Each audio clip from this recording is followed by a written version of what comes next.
We already know that modern-day Israel, at least in an earthly sense, had a lot to do with the efforts of the Rothschilds. Some more symbolism that gives that away can be found in the Israeli Supreme Court. The Israeli Supreme Court was funded by the Rothschilds on the condition that they would choose the plot of land, would use their own architect, and that the price of its construction would never be made public. Built in 1992 in Jerusalem, it sits next to the Knesset, which is the main political building in Israel. Also funded by the Rothschilds, the Knesset is the legislative branch of the Israeli government, where laws are enacted and heads of state are elected. Here is the picture of the Supreme Court. This painting is at the entrance to the building and depicts the Rothschilds planning its design along with Shimon Peres and Isaac Rabin.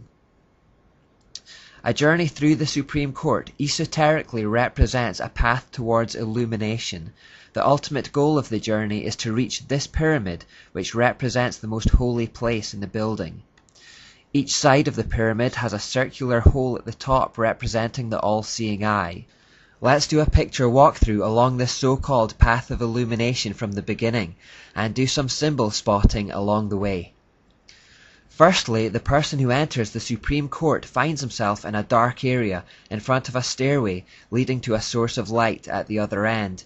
By climbing these stairs, the visitor gradually moves away from the darkness towards illumination. There are exactly 3 sets of 10 steps equaling 30 overall. These represent the first 30 degrees of Freemasonry. Since there are 33 degrees to Freemasonry overall, we will discover where the remaining 3 are later.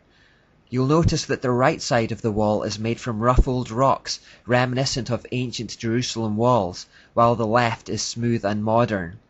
This represents the timeless nature of the occult teachings that have been transmitted from ancient Babylon to today, and is a repeated theme throughout the Supreme Court. Having climbed the steps, the visitor finds that he is on a high point with a great view over the rooftops of Jerusalem. We know that Satan wants to try and claim the high points in a region because he wants to be the most high, so no further explanation is required here. Embedded on the floor is a line which guides the traveller to the entrance of the library, which is placed right underneath the Great Pyramid. This is the path you walk to the holiest place, and of course the library itself represents knowledge. This picture is taken from the 2nd floor of that library. The library is actually divided into 3 levels, symbolically representing the final 3 degrees of Freemasonry. The first level is reserved for lawyers only, the second is reserved for judges only, and the books on the 3rd level can only be read by retired judges. This represents the movement through the degrees, acquiring higher and higher knowledge. The library functions like all occult hierarchies, where some information is the exclusive privilege of a select few. These are the 3 levels of the library. Right above the 3rd level, representing the final degree of Freemasonry, there is this view of the pyramid. This is where the Freemasonry ends and the elite Illuminati begins. Directly beneath the apex of the pyramid is this geometric floor pattern, with a crystal embedded in the floor at the center. There are 6 squares representing the number of man, and each square of course has 4 sides, which is the number that represents the world. The crystal in the center lies directly under the apex of the pyramid. This is similar to the sun symbol embedded at the center of the Capitol crypt in Washington, D.C. The entrances to the courtrooms themselves look like this. They are said to resemble ancient Jewish tombs. Apparently in some Jewish tombs there were holes where the soul was supposed to leave. They have retained these holes in the courtrooms, perhaps to allow spirits to come and go in a similar manner. Again, notice the contrast between the old and the new here. The prison cells, the courtroom, and the judges' quarters are placed one on top of the other, symbolizing the tiered society as proposed by Plato and the Enlightenment thinkers. The ruling elite at the top represented by the judges' quarters, the auxiliaries like the police and civil servants in the middle to enforce the decrees of those at the top, represented by the courtroom, and the massive ignorant prisoners below. This is one of the courtrooms. The judge is illuminated by a natural source of light at the far end, symbolically representing the light of the divine, guiding their wisdom.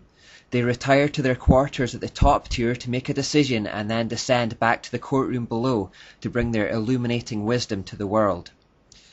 Now let's start making our way outside.